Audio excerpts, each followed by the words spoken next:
یہ جو اتنی تنخواہیں لیتے ہیں، یہ جو 1 گھنٹے پر لاکھوں روپیہ خرچ ہوتا ہے، تو اس پارلیمنٹ کی کیا ضرورت ہے؟ ان کو گھر بھیجیں، پارلیمنٹ ختم کریں۔ پھر اس کے بعد آئیں جی سینٹ پہ۔ یہ سینیٹر، ان کی تنخواہیں، ان کی مراد سینٹ ختم کریں، دفع کریں۔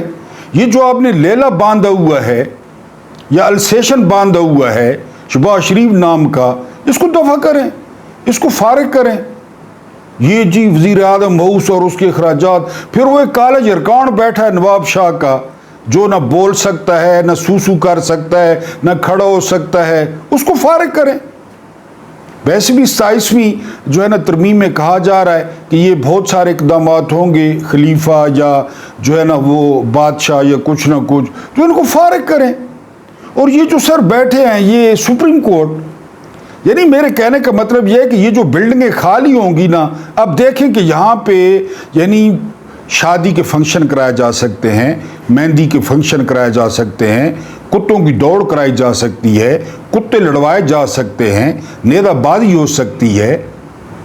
اس کے علاوہ جو ہے نا یہاں پہ مختلف ایونٹس ہو سکتے ہیں۔ سالگرہ آپ وزیر اعظم مؤوس دیکھیں، آپ ایوان صدر دیکھیں، پھر سپریم کورٹ ٹھیک ٹھاک کوٹھا بن سکتا ہے، یقین کریں۔ یعنی سپریم کورٹ کو بھگائیں ان کو۔ ہاں، آپ امین الدین خان کو، قادر خان مندوخیل اور جو ہے نا یا جمال خان مندوخیل، جو بھی نام ہے اس کا، اور وہ جو کرینہ کپور ہے، مسرت ہلالی، ان کو رکھ لیں، باقیوں کو گھر بھگائیں۔ یہ کیوں آپ نے تکلف کیے ہوا ہے سر جی؟ اتنے اخراجات، یہ چیئرمین سینٹ، یہ اسپیکر، یہ صوبائی اسمبلیاں، یہ جو ہے نا صوبائی اسمبلیوں کے ارکان، یہ صوبائی اسمبلیوں کے اسپیکر، یہ جو گورنر ہو گئے، یہ سارا کچک ہو رہے۔ یعنی آپ جو ہے نا وہ ایک میجر بٹھائیں، یا آپ زیادہ تکلیف کرتے ہیں تو ایک کرنل بٹھا دیں ہر جگہ پہ، ایک کرنل بٹھا دیں اور بس۔ مثلا ایک کور کمانڈر ہیں لیفٹیننٹ جنرل، وہ ایک صوبے کا وہ انچارج ہو، بس۔ ویسے بھی جو دنیا جہان کی عقل ہے، دنیا جہان کا علم ہے، معیشت ٹھیک کرنا، زراعت ٹھیک کرنا، امن و امان بحال کرنا، سیاسی استحکام لانا، یہ آپ کے بائیں ہاتھ کا کھیل ہے۔ تو ورڑاؤ انہوں کو۔ وہ جو منسٹر انکلیو ہے، جو وہاں پہ مکانات دیکھیں، جو وزراء کی کالونیاں خالی کرائیں، کابینہ کو گھر پکائیں۔ اچھا، وہ جو ججز کی یعنی مارگلہ کے دامن میں کالونی ہے، بندہ کہتا ہے پیرس ہے، انہوں کو نساؤ، ججوں کو انہوں کو مارو، لتاں تے نساؤ۔ وہ فوجی افسروں کو دیں جن کے ذمہ کام لگائیں زیادہ، وہ یقین کریں۔ آپ نے میرا خیال ہے دیکھی نہیں ہے ججز کالونی، ورنہ کب سے آپ لوگ جو ہے نا ادھر شفٹ ہو جاتے۔ یا وہ جو منسٹر انکلیو ہے، بھگائیں ان کو۔ یہ کیا پیاز والا پردہ آپ نے لگا رکھا ہے؟ یہ سر 2025 ہے، انہوں کو نسو۔ یقین کریں کہ قوم آپ کو دعائیں دے گی۔ وہ پیسے کوئی ایڈجسٹ کر لیں، یہ جو ان کی تنخواہیں ہیں، ان کی مراد ہیں، وہ کوئی بجلی میں ایڈجسٹ کر لیں، کوئی گیس میں ایڈجسٹ کر لیں، اور آپ خود جو ہے نا وہ آ جائیں، سیٹ پہ آ جائیں۔ پہلے بھی تو آپ ہی ہیں نا، آپ ہیں، اور یہ آگے یہ بیٹھے ہیں لانتی۔ ان لانتیوں کو جو ہے نا وہ بھگائیں، اور یہ جو ہے نا سارا ان کو یہ خالی کرائیں۔ اسمبلیاں شادی ہالوں میں تبدیل کریں جو 4 صوبوں کی ہیں۔ یقین کریں، میں کوئی یہ آپ کہیں کہ میں طنز کر رہا ہوں، یہ یہاں پہ جو فنکشن ہوں گے اس کے جو پیسے آپ رہے، اور پھر فنکشن بھی آپ لوگوں نے کرانے ہیں، یعنی جو اشرافیہ انہوں نے کرانے نا، ہم نے تو کرانے نہیں ہیں۔ ان سے پیسے لیں، کروڑ روپے پیسے لیں، نیزہ بازیاں کروائیں، رچ کتے نہیں بھیڑ کروائیں۔ یقین کریں، سورہ نہیں بھیڑ کرواؤ، یعنی انہیں ساری جگہ تھے، اور انہوں کو نسو۔ اور یہ میری آپ بات یقین رکھیں، میرے ناظرین کومنٹس میں بتائیں گے کہ وہ آپ کو دعائیں دیں گے کہ ان کو بھگائیں۔ یہ اہم جو ہے نا وہ آپ نے پردہ بنایا ہوا ہے۔ اس کے بعد ایک وہ جو بڑا اچھا کیری کرتی ہے، یہ بھی آپ نے فرمایا تھا، ایک جو نفسیاتی مریض ہے، مکھی منتری، کوڑے والے ڈھیر پہ تصویر، لیٹرین تے تصویر، واش روم تے تصویر، ٹرکاں تے تصویر، مویشی منڈی تصویر۔ Jinnah Institute of Cardiology Imran Khan نے شروع کیا تھا، بزدار کے دور میں فنکشنل ہوا تھا، آج اس کا نام جو ہے وہ Maryam Nawaz institute of cardiology رکھ دیا گیا ہے۔ اور جناب کو پتہ نہیں کون تھا، یعنی سنا نام لگتا ہے، قائد محمد علی جناح، اب ذہن میں نہیں آ رہا۔ یقین کریں، یعنی ذہن میں نہیں آ رہا، سنا سنا لگتا ہے. میرے خیال ہے معاشرتی علوم میں پڑھا تھا کہ یہ پتنی بڈھڑا جا بندہ ہی کراچی نا، تو یہ پھر پتنی کوئی چکر ہے اس نا، یعنی جناح نا. بہرحال اس کا نام جو ہے نا وہ Maryam Nawaz institute of cardiology رکھ دیا گیا ہے. بڑا اچھا کیری کرتی ہیں، بڑا اچھا تقریر کرتی ہیں، بڑا اچھا ڈلیور کرتی ہیں. لاہور کی سڑکوں پہ نظر آ رہا ہے، لاہور کے ہسپتالوں میں نظر آ رہا ہے، پاک پتن کے ہسپتال میں نظر آ رہا ہے.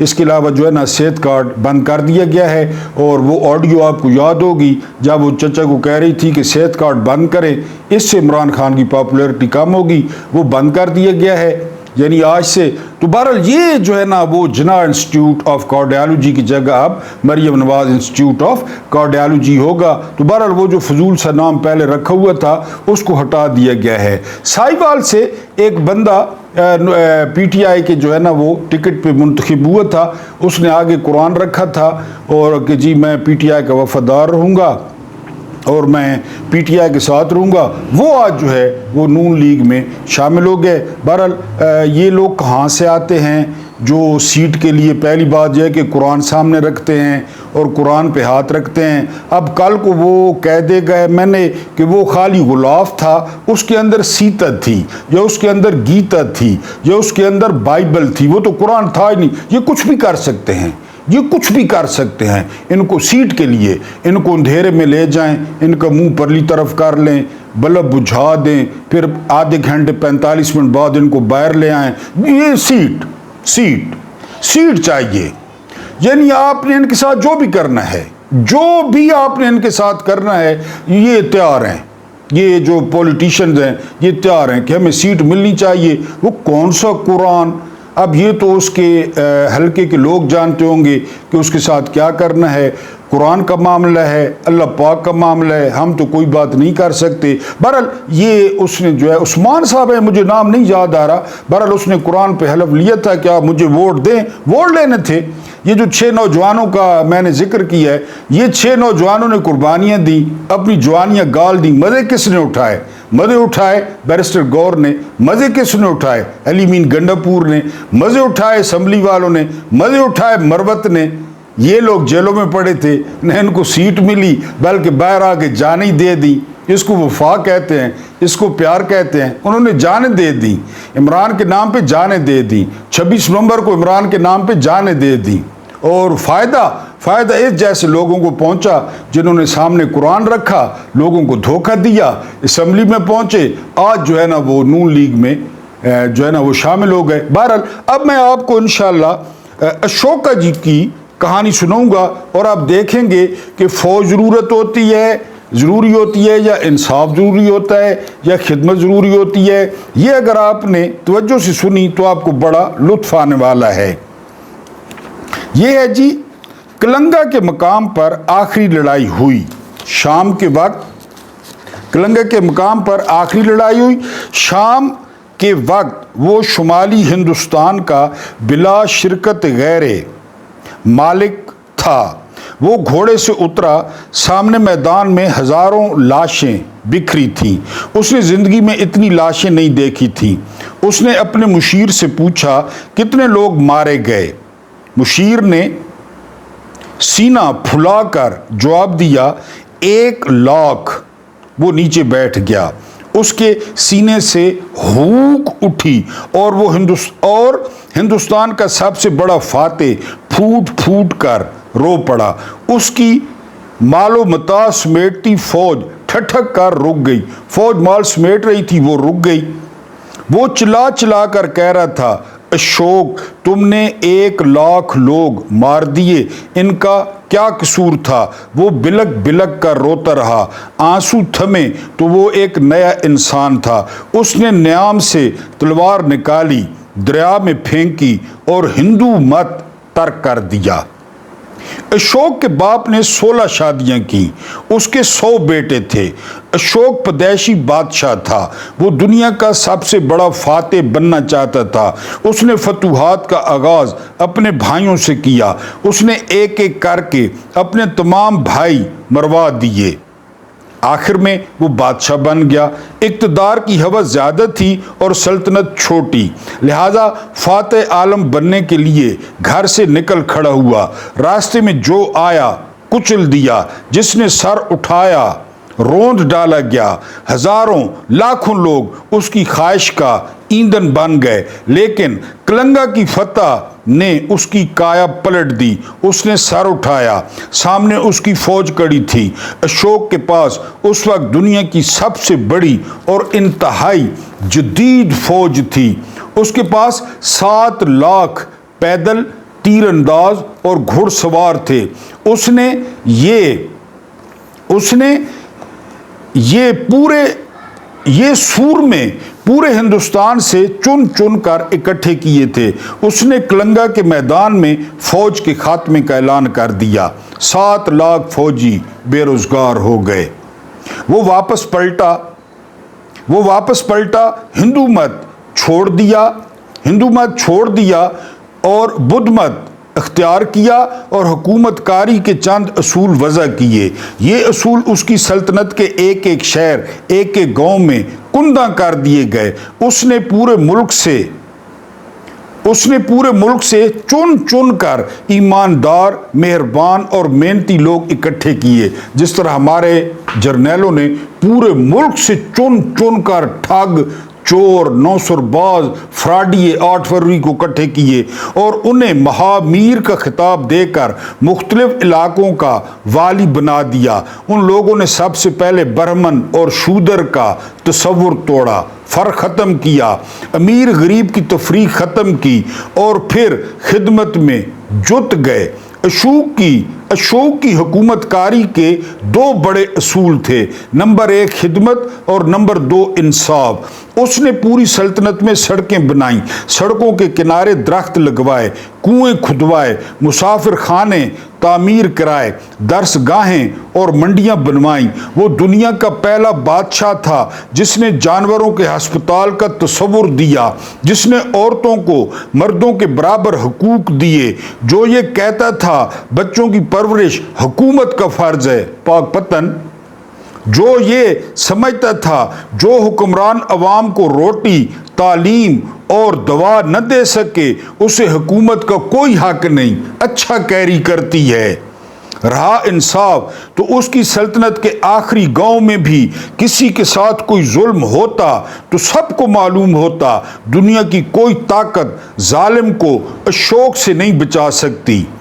کلگنا کی فتح تک وہ صرف شمالی ہندوستان کا بادشاہ تھا، لیکن جوں اس کی خدمت اور انصاف کی شہرت پھیلی، ارد گرد کی ریاستیں بھی اس کے ساتھ شامل ہو گئیں، یہاں تک کہ وہ اشوک اعظم بن گیا۔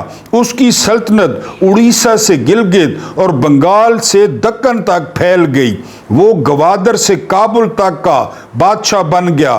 پورے ہندوستان پر حکومت کا اعزاز صرف 3 بادشاہوں کو حاصل ہے، نمبر 1 اشوک اعظم، نمبر 2 غلام محی الدین اورنگزیب عالمگیر اور آخر میں تاج برطانیہ۔ ان تینوں میں اشوک پہلا شخص تھا۔ فوج کے بغیر حکومت کا تصور اس کا خدمت اور انصاف سے بڑا کارنامہ تھا۔ فوج کے بغیر حکومت، اس کے پاس 7 لاکھ فوج، 10,000 جنگی رتھ اور 9,000 ٹرینڈ ہاتھی تھے۔ اشوک کے ایک حکم سے یہ ساری طاقت بے روزگار ہو گئی۔ اس کے مشیروں نے سمجھایا جہاں پناہ چین کے ہن اور یونان کے تال ازما سرحدوں پر کھڑے ہیں، ہمارے پاس فوج نہ ہوئی تو وہ حملہ کر دیں گے۔ اشوک مسکرایا اور سر پر ہاتھ پھیر کر بولا، میں 7 لاکھ کے بجائے 7 کروڑ کی فوج تیار کروں گا۔ ہم نہ ہوتے تو پاکستان شام بن جاتا، لیبیا بن جاتا، عراق بن جاتا۔ ابھی کیا بنا ہوا ہے؟ ابھی سوئٹزرلینڈ بنا ہوا ہے یا ابھی سنگاپور بنا ہوا ہے؟ جی، مشیروں نے حیرت سے دیکھا۔ اشوک نے کلام جاری رکھا، فوجوں کی ضرورت ان بادشاہوں کو ہوتی ہے جن کے عوام ان سے خوش نہیں ہوتے۔ لائن دوبارہ ملاحظہ کریں، فوجوں کی ضرورت ان بادشاہوں کو ہوتی ہے جن کے عوام ان سے خوش نہیں ہوتے۔ میں اپنے شہریوں کو اتنا سکھ، اتنا چین، اتنا آرام اور اتنا انصاف دوں گا کہ اس ملک کا بچہ بچہ اپنی سرحدوں کی حفاظت کرے گا۔ اشوک نے اپنا یہ دعویٰ سچ کر دکھایا۔ اس کے دور میں کوئی بیرونی حملہ آور ہندوستان میں داخل ہوا اور نہ ہی کسی اندرونی شورش نے سر اٹھایا۔ یوں وہ پہلا بادشاہ تھا جس نے فوج کے بغیر ہندوستان جیسے ملک پر حکومت کی۔ اشوک کی موت کے بعد 47 برس تک اس کا نظام قائم رہا۔ پھر محلاتی سازشیں شروع ہوئیں، PDM بن گئی، فضل الرحمان آ گیا، بچوں کو روڈوں پہ لے آیا۔ ان کا پوتا بربندر ناتھ قتل ہوا، گپتا خاندان برسر اقتدار آیا، فوج بنی اور اس کے بعد ہندوستان ایک بار پھر قتل و غارت گری میں مبتلا ہو گیا۔ فوج بنی تو کام شروع۔ جی، اشوک کہتا تھا خدمت اور انصاف ہو تو فوج کی ضرورت ہوتی ہے اور نہ ہی روپے پیسے کی۔ میرا خیال ہے اشوک کا یہ فلسفہ ادھورا تھا، وہ گریجویٹ نہیں تھا، شاید اس لیے بھول گیا جو حکمران عوام، ملک اور قوم کے لیے جیتے اور مرتے ہیں انہیں اپنی کارکردگی بتانی نہیں پڑتی۔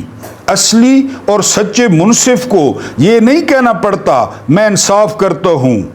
وعدے کے پکے لوگوں کو یہ باور نہیں کرانا پڑتا میں وعدے کا پکا ہوں، اور معجزے کاشت کرنے والوں کو یہ اعلان نہیں کرنا پڑتا کہ میں کرشمہ ساز ہوں۔ آپ شاہراہ ریشم پر سفر کریں، آپ کو راستے میں آج بھی اشوک کے کتبے نظر آئیں گے۔ ہزاروں سال بعد آج بھی ہندوستان میں اشوک کے کھدوائے کنویں اور سڑکیں موجود ہیں۔ یہ سڑکیں، یہ کنویں، یہ کتبے چیخ چیخ کر کہہ رہے ہیں حکمران سچے ہوں، مخلص ہوں اور انہوں نے اہل زمین پر احسان کیے ہوں تو انہیں وائٹ پیپر شائع نہیں کرانا پڑتے۔ لوگوں کے حافظے کمزور ہوتے ہیں، یہ درست ہے، لیکن جن پر احسان کیے گئے ہوں ان کی نسلیں تک اپنے محسنوں کو یاد رکھتی ہیں۔ اہل سندھ آج بھی محمد بن قاسم کی یاد مناتے ہیں، اور یہ اس ملک کی چوتھی نسل ہے جو قائد اعظم محمد علی جناح کی تصویر کی طرف پشت نہیں کرتی۔ محسنوں کو کوئی نہیں بھولتا۔ جناب فیلڈ مارشل صاحب صرف بادشاہ ہوتے ہیں جو حافظوں سے محو ہو جاتے ہیں، صرف حکمران ہوتے ہیں جو فراموش کر دیے جاتے ہیں۔ چوتھی نسل قائد اعظم محمد علی جناح سے محبت کر رہی ہے، لیکن جو اچھا کیری کرتی ہے اس نے جناح انسٹیٹیوٹ آف کارڈیالوجی کا نام بدل کر Maryam Nawaz institute of cardiology رکھ دیا ہے۔ فیلڈ مارشل صاحب بہت بہت شکریہ، یہ لوگ آپ لائے۔ اللہ پاک آپ کو آسانیاں عطا فرمائے، آسانیاں بانٹنے کی توفیق عطا فرمائے۔ میرا رب کریم آپ کے اور میرے مرحومین کی مغفرت فرمائے، ان کے ساتھ عدل کا نہیں رحم کا اور احسان کا معاملہ فرمائے۔ مجھے برداشت کرنے کا بہت بہت شکریہ۔